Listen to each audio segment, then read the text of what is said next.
नमस्कार।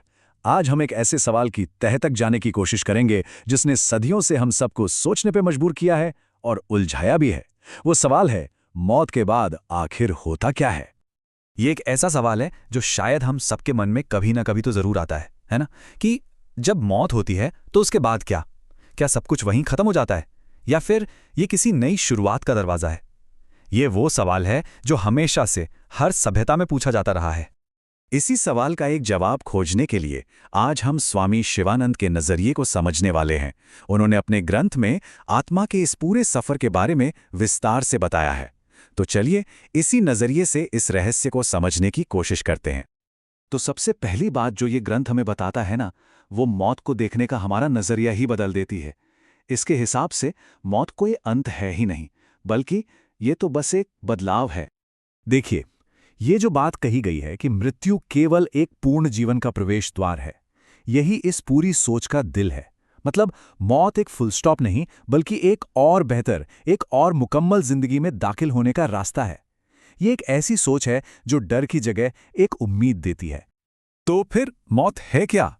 अगर इस नजरिए से देखें तो मौत का सीधा सा मतलब है आत्मा का हमारे इस शरीर से अलग हो जाना। इसे एक बहुत ही आसान मिसाल से समझाया गया है। जैसे हम पुराने या फटे हुए कपड़े उतारकर नए पहन लेते हैं, ठीक वैसे ही आत्मा एक शरीर को छोड़कर दूसरा शरीर अपना लेती है। तो ये अंत कहाँ हुआ? ये तो बस एक पड़ाव है।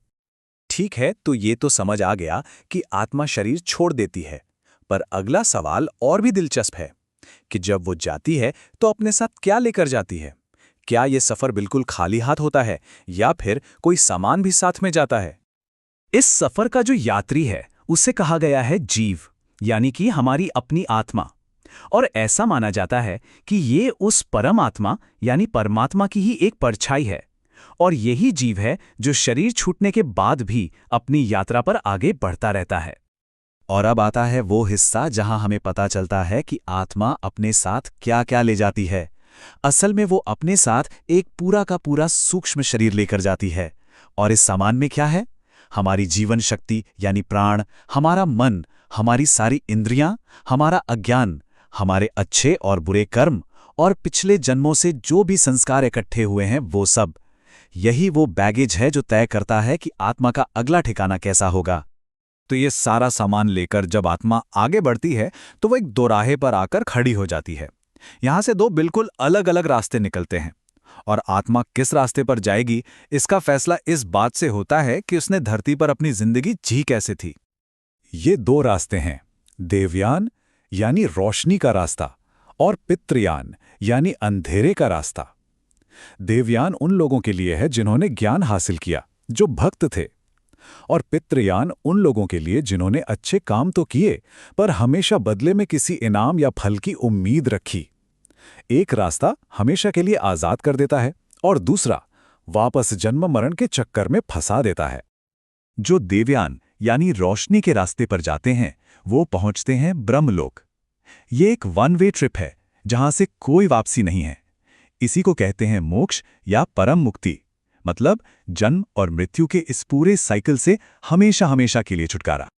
और दूसरी तरफ हैं पितृयान के यात्री। ये पहुंचते हैं चंद्रलोक। यहां वो अपने अच्छे कर्मों का फल सुख के रूप में भोगते हैं। लेकिन ये बस एक टेम्पररी स्टे है। जैसे ही उनके अच्छे कर्मों का पुण्य खत्म होता है, उन्हें नए अनुभव हासिल करने के लिए वापस धरती पर भेज दिया जाता है। तो चलिए अब जरा उन आत्माओं के सफर पर गौर करते हैं जो पितृयान के रास्ते पर जाती हैं। समझते हैं कि ये दोबारा जन्म लेने का जो सिलसिला है, ये आखिर चलता कैसे है। तो ये दोबारा जन्म होता ही क्यों है? वजह बहुत सीधी है।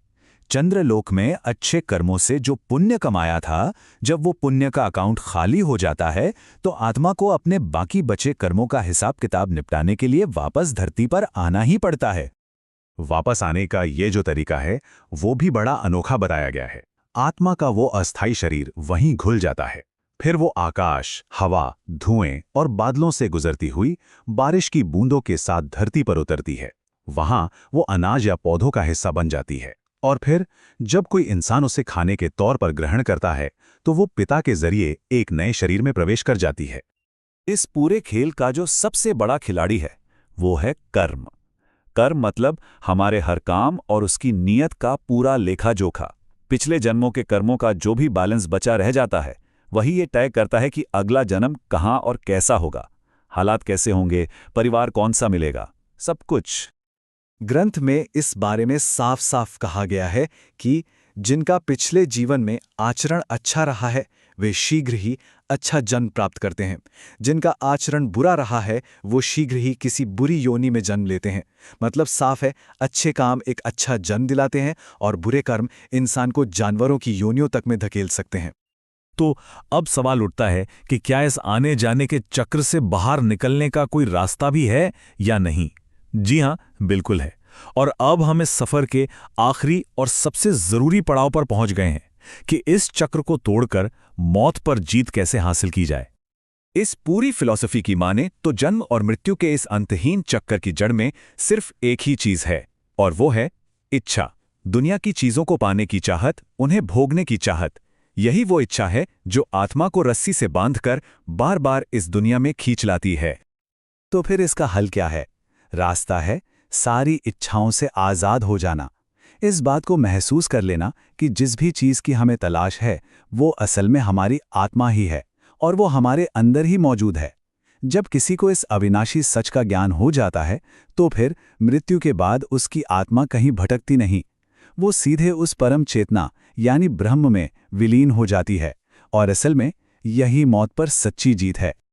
तो घूम फिर कर हम वापस उसी सवाल पर आ गए जहां से हमने शुरुआत की थी। स्वामी शिवानंद के ग्रंथ के इस नजरिए को जानने के बाद यह सवाल और भी गहरा हो जाता है। क्या मौत सच में एक दी एंड है, या फिर यह बस सफर का एक मोड़ है, एक बड़ा बदलाव? सोचने वाली बात है ना?